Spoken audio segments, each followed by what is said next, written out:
तो ब्राह्मणों से पूछा जाता था, पिताजी से पूछा जाता था, घर के मानदारों से पूछा जाता था। पर आज का ये कलयुग ऐसा आ गया कि साले साल लोगों से पूछा जाता है, साड़ों भाई लोगों से पूछा जाता है। ऐसा सिस्टम है कि नहीं है? ऐसा है या नहीं है या नहीं? आप लोगों को बताना, क्या मेरे को कम सुनाई देता है? जोर से बोला, ऐसा है या नहीं? उनसे राय ली जा रही है, वो आपस में ही समझौता कर लेते हैं, भैया आपको समय है, तब फुर्सत रहोगे आप आओगे तभी अपन इस कार्यक्रम को करते हैं। और पहले के समय में ब्राह्मणों द्वारा जो मुहूर्त बता दिया जाता था उसी में उस कार्यक्रम को किया जाता था। तो आज आजू बाजू वाले नात रिश्तेदार जो है वो सलाहकार बने हुए, तो वो सलाह से हम कार्यक्रम को करते हैं, मुहूर्त से नहीं करते, इसलिए हमारा और आपका कल्याण जो है नहीं हो पा रहा है।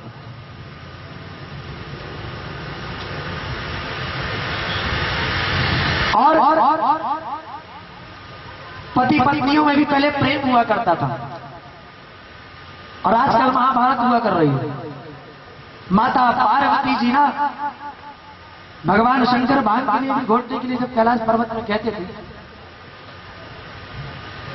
तो माता पार्वती कितना भी नाराज हो पर भांग घोट करके देती थी। और या तो बंदूकें चल जाएंगे इस कलयुग में, बंदूकें तलवारें निकल आएंगे या मायके ही चले जाएंगे, यही होगा। पति प्रथा धर्म को निभाइए। जिस घर में पति पत्नी में प्रेम, बच्चों में स्नेह होता है ना भक्तों, उस घर में लक्ष्मी विराजमान होती है, नारायण विराजमान होते हैं। और कलयुग क्यों बढ़ रहा है? हर एक व्यक्ति क्यों परेशान है इस कलयुग में? उसका कारण यही है, पति पत्नी में प्रेम होना चाहिए, स्नेह होना चाहिए। तो क्या हो रहा है? महाभारत हो रही है। और पहले के समय में लोग इस पराकाष्ठा पर पहुंच गया है कि पहले बेटियों का दान हुआ करता था, पहले बेटियों का दान हुआ करता था, पर आज बेटियों का क्रय और विक्रय हुआ करता है। पहले दान हुआ जाता था, किया जाता था, और आज बेटियों का क्रय और विक्रय किया जा रहा है। संभव नहीं है, अब तो सौदे हो रहे हैं, जहां सौदा पट जाए वही समधी बन जाते हैं लोग। तो अब बुद्धि विचार सम नहीं रह गई है, असम हो चुकी है। केवल संपत्ति के आधार पर सभी कार्यों को किया जा रहा है। इसलिए संबंधों में आए दिन कलह मचा कर रही है इस कलयुग में, शांति नहीं है। यह सब देख करके मेरा चित्त बड़ा अशांत हो गया। मृतलोक में यह सब देख करके मेरा चित्त एकदम अशांत हुआ और मैंने सोचा कि अब कहाँ जाया जाए। तब मुझे तुरंत श्रीधाम वृंदावन का स्मरण हो गया। भक्तों, सभी तीर्थों में घूम लीजिएगा और अगर कहीं शांति ना मिले तो सभी तीर्थ बार बार और वृंदावन धाम एक बार,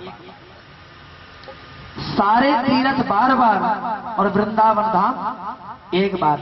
जब कहीं भी आपको शांति ना मिले तो एक बार वृंदावन हो आइएगा। नारद जी ने भी यही किया, जब उनको कहीं शांति नहीं मिली तो अंत में वो श्रीधाम वृंदावन का स्मरण हो आया और मेरे प्रभु की उस दिव्य प्राकट्य भूमि के यमुना जी के बहते हुए कल कल जल पर मेरे चित्त को अवश्य विश्राम मिलेगा। ऐसा विचार करके मैं सीधा यमुना तट पर वृंदावन धाम पहुंचा और वहां पहुंच करके एक क्या देखा,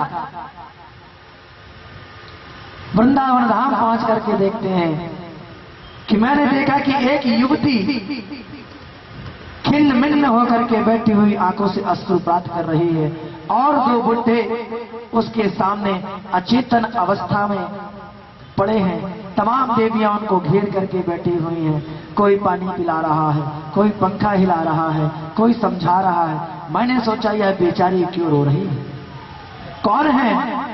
चल करके मैं इसका कष्ट दूर करने का प्रयास करूं। संतों का हृदय तो नवनीत के समान कोमल होता है भक्तों। सो महाराज उसको दुखी देख करके मेरा मन भी द्रवित हुआ और मैं उसके पास गया। फिर मैंने सोचा कि केवल देवियों का ही समुदाय है, बैठा है, यहाँ कोई पुरुष वर्ग नहीं दिख रहा है। अब मैंने उनके बीच में जाकर के कहूं, देवी जी क्यों रो रही हो, क्या कष्ट है? और उन्होंने कहीं उल्टा सीधा जवाब दे दिया।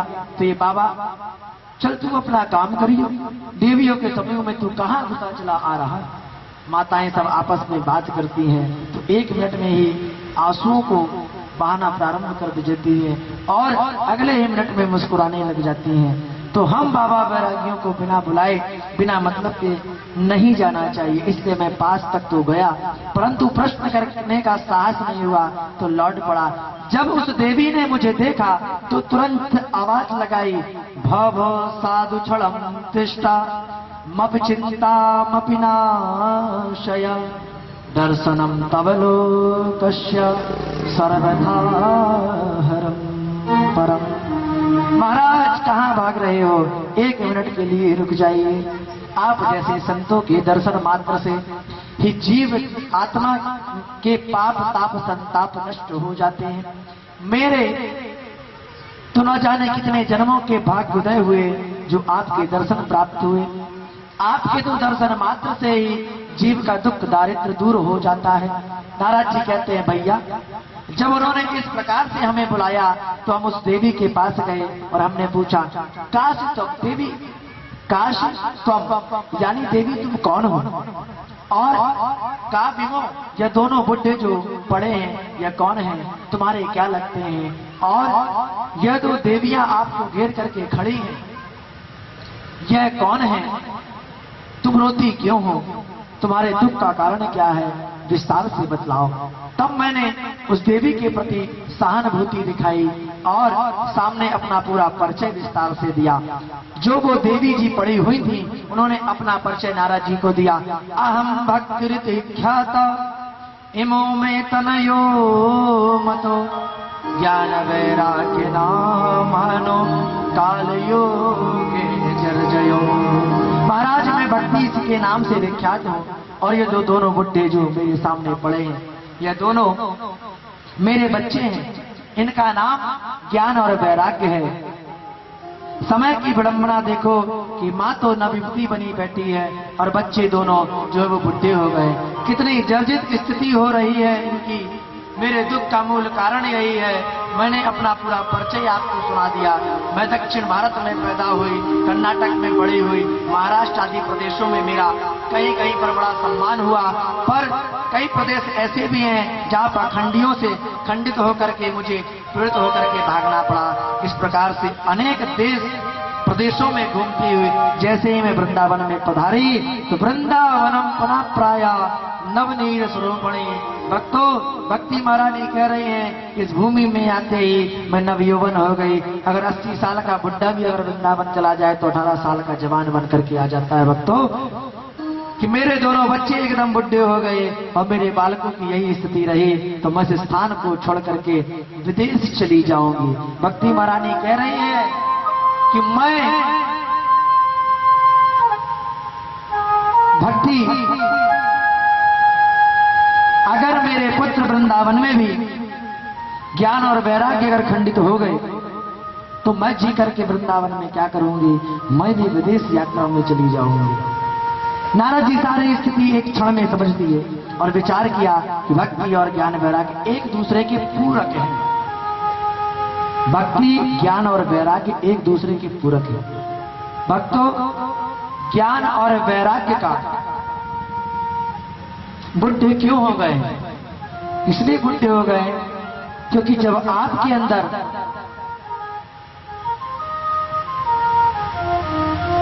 ज्ञान और वैराग्य जिस दिन जागृत हो जाएगा उस दिन भक्ति आपके अंदर ऑलरेडी प्रकट हो जाएगी। भक्ति कभी बूढ़ी नहीं होती। ज्ञान और वैराग्य जिस दिन आपको आ गया उस दिन भक्ति आपके अंदर प्राकट्य हो जाएगी।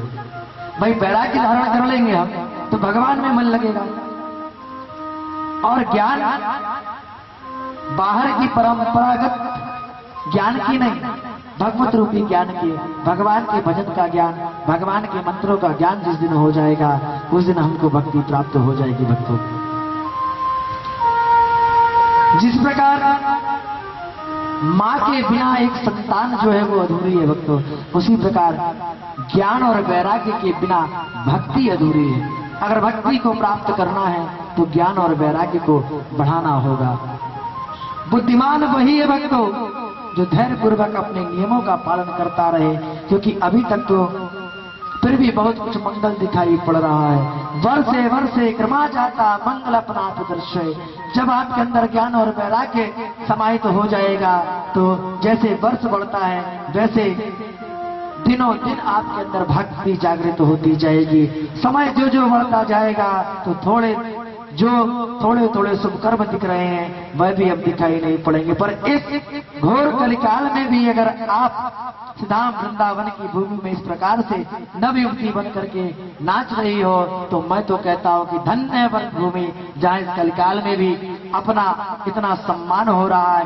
और अगर भक्ति चाहते हैं और भक्ति का सम्मान अगर कहीं होता है भक्तों तो वो श्री धाम वृंदावन में होता है, क्योंकि वहाँ के डाल डाल पर भी भजन हो रहा है, पात पात पर भी भजन हो रहा है। व्यक्ति चल रहा है तो राधे राधे गा रहा है, उठ रहा है तो राधे राधे गा रहा है, बैठ रहा है तो राधे राधे गा रहा है, भोजन कर रहा है तो राधे राधे गा रहा है, किसी भी काम को कर रहा है, काम करते चलो और नाम गाते चलो, ये वाली कहानी है। जो भक्ति बुद्धि हो चुकी है वो भक्ति भी वृंदावन पहुंचने के बाद नृत्य कर रही है, न यौवन में प्रवेश हो सकती है। तो क्या आप और हमारी भक्ति नृत्य नहीं कर सकती? भक्ति को विश्वास है कि जब ज्ञान और वैराग्य बढ़ेगा तो भक्ति अपने आप श्री धाम वृंदावन में नृत्य करने लगेगी। उसी प्रकार कर आपके अंदर विश्वास है कि हम अपने ज्ञान और वैराग्य को बढ़ा सकते हैं तो निश्चित तौर से आप भी आनंद कर सकते हैं। तो आइए कुछ क्षण के लिए हम और आप भी अपने मन को वृंदावन धाम ले चलें और भक्ति की तरह भजन करके अपने मन को वृंदावन धाम लेकर के चलें। चलना चाहते हैं? देखिए, शारीरिक रूप से तो मैं नहीं ले जा सकता पर मानसिक रूप से ले जाने का पूर्ण रूप से प्रयास करूंगा। और जब भी भजन होना भक्तों तो तालियों को बजाते रहिए, क्योंकि ताली बजाने के ना बहुत सारे फायदे हैं। ताली बजाने के बहुत सारे फायदे हैं। हमने सुना था, हमें तो मालूम भी नहीं था ना, हमने कहीं पढ़ा। हमने जबलपुर में इसके पहले शुक्ला होटल में कथा की अक्टूबर माह में। तो जिस दुबे परिवार में कथा हुई तो उन्होंने बताया महाराज जी ये भक्त जो है इस क्षेत्र के ताली नहीं बजाएंगे। तो मैंने कहा कैसे बजाएंगे? तो उन्होंने कहा कि आप एक बात सुनिए, आज तो नहीं बजाएंगे पर हम आज रात में आपको बता देंगे कि आप क्या बोलिएगा तो ताली बजाएंगे। हमने बोला ठीक है। तो अगले दिन उन्होंने हमें बात बताई जो मैं आप बताने जा रहे हैं। तो शायद हो सकता है उस बात से आप लोग भी ताली को बजाएंगे। उन्होंने बोला महाराज जी जो भक्त बैठे रहते हैं ना, आप उनसे ये कहा करिए कि ताली बजाइए। और जब ताली बजाएंगे तो ताली बजाते बजाते क्या होता है, हाथों में पसीना आएगा। गर्मी का सीजन वैसे ही पसीना आएगा, और जब पसीना आएगा तो क्या होगा?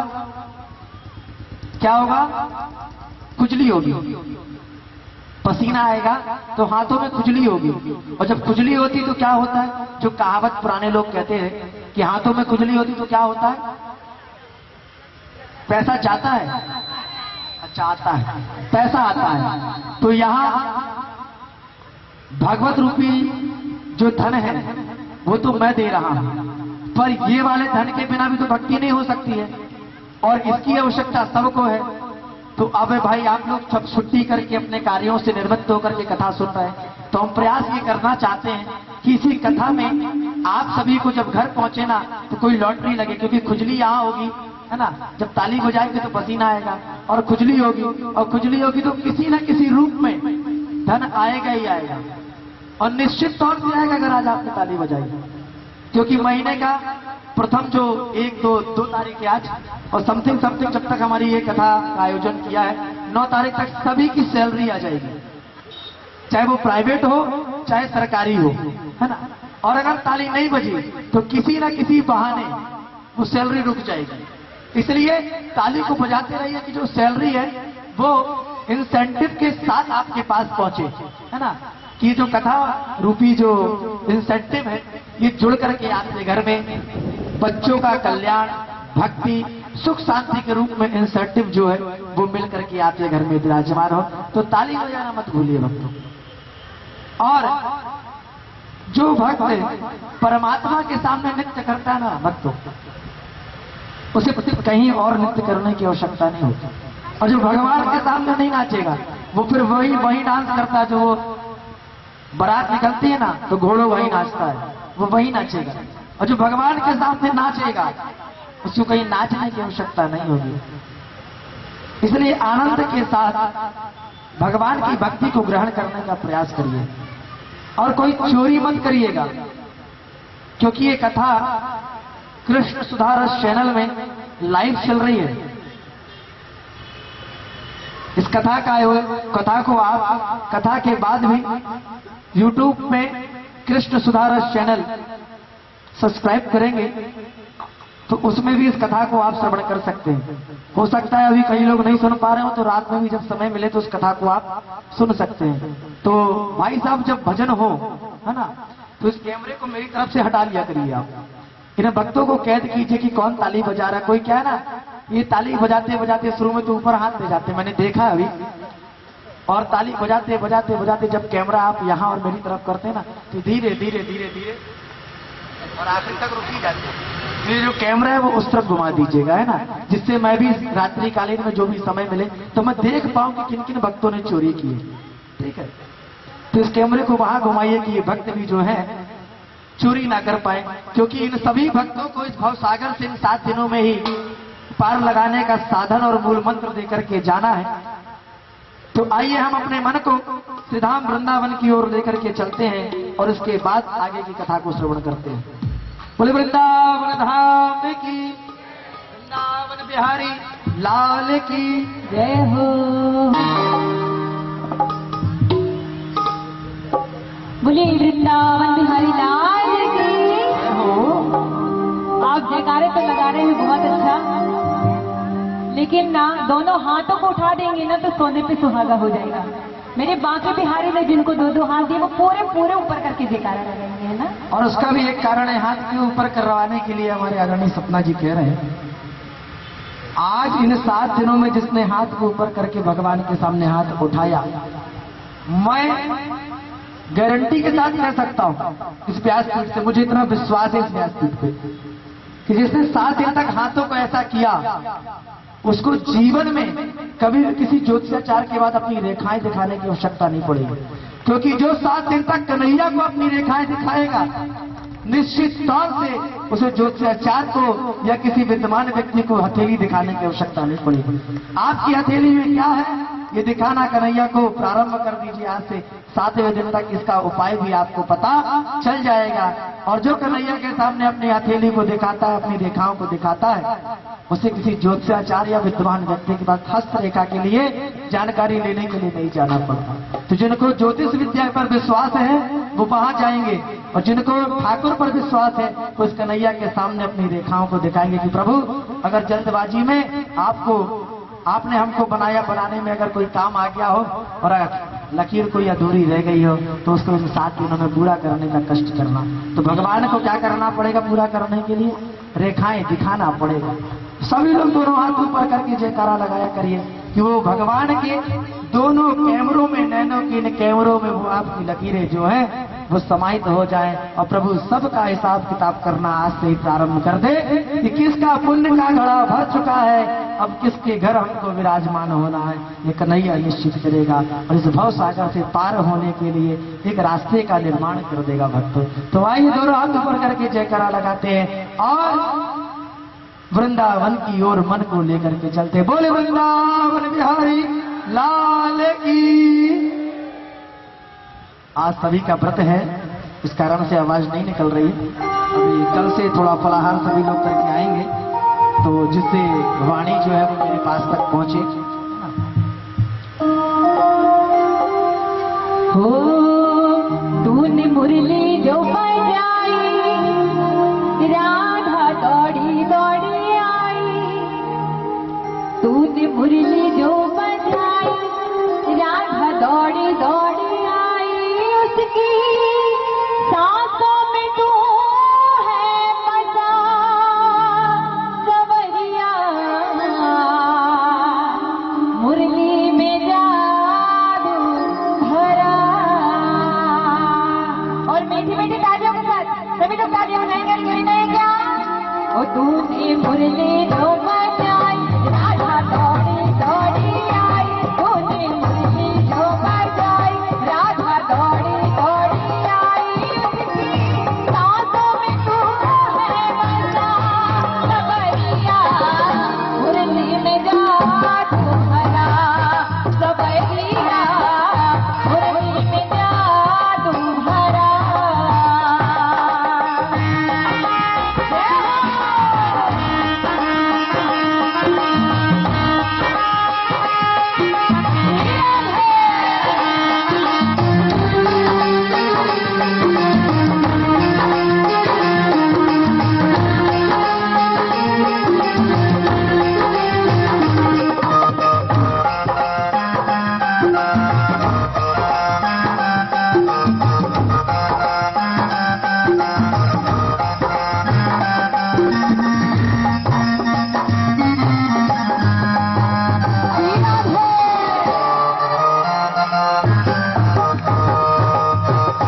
हर भगवान की।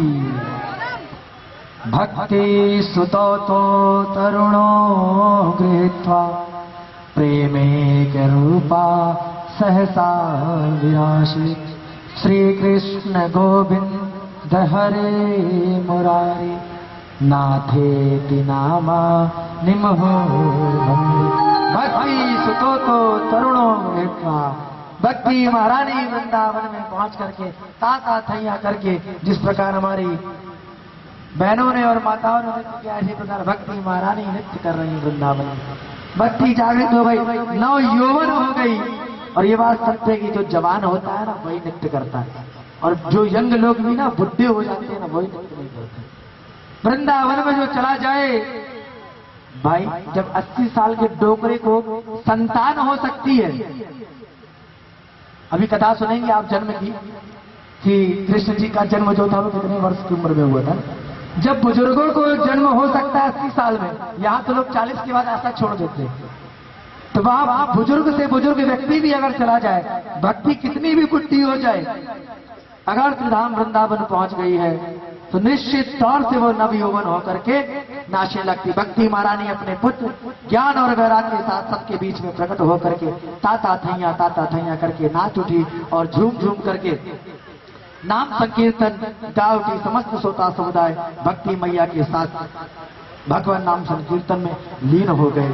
और कहते हैं श्री कृष्ण गोविंद हरे मुरारी और हे नाथ नारायण वासुदेवाय। सकल भुवन मध्य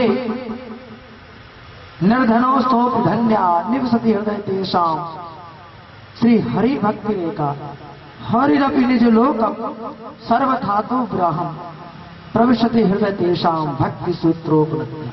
त्रिभुवन में वही धन्य है भक्तों जिनके हृदय में भक्ति महारानी विराजमान है, क्योंकि भगवान जिस भवन में भक्ति को देखते हैं फिर अपना वैकुंठ त्याग करके उस भक्त के हृदय में भगवान जबरदस्ती घुस करके बैठ जाते हैं। और जब भक्त निकालने का प्रयास भी करता है तो भगवान निकलते नहीं है। भक्तों एक तो हमारे कन्हैया जो है वो पकड़ते नहीं है किसी को, और जब पकड़ते हैं तो 7 जन्मों तक जन्म जन्मांतर तक छोड़ते हैं। उसी प्रकार भक्ति है, भगवान किसी को पकड़ते नहीं है, और जिसको पकड़ते हैं जीवन पर्यंत उसको छोड़ते हैं। भक्तों कथा बहुत सारी है, उदाहरण बहुत सारे हैं, पर समय को देखते हुए कथा करना पड़ रहा है। इस कारण से बहुत सारी चीजें मैं आपको विस्तार से नहीं बता पा रहा हूं, है ना। प्रयास पूरा करूंगा कल से कि ठीक 3 बजे जो है वो मंचासीन हो जाऊं और आप सभी भी 3 बजे यहाँ विराजमान हो जाए। धूप की चिंता छोड़ दीजिए, कल से छाए ही रहेगी, ये हमारी गारंटी है 3 बजे से, ठीक है। आप सभी लोग समय से पहुंचे जिससे मैं भी 3 बजे मंचासीन होकर के 7 बजे कथा को विराम कर सकूं।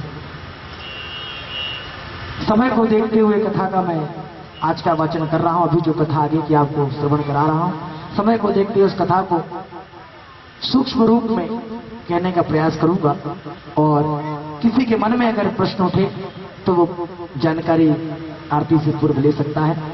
भक्ति महारानी ताता थैया करके नृत्य करती हुई ज्ञान और वैराग्य के साथ वृंदावन में निवास करती हैं। और शिशुज जी महाराज कहते हैं, ऋषियों, अब देव ऋषि नारद जी ने सनकादियों से कहा कि भगवान आपने प्रत्यक्ष देख लिया है श्रीमद् भागवत के श्रवण से ज्ञान और वैराग्य के साथ भक्ति किस प्रकार से पुष्ट होकर नाचती है, परंतु अब यह प्रश्न करना चाहता हूं कि श्रीमद् भागवत के सुनने से केवल भक्ति ज्ञान और वैराग्य ही पुष्ट होते हैं अथवा पापियों के पापों का भी प्रक्षालन हो सकता है? यदि हो सकता है तो कैसे पापों का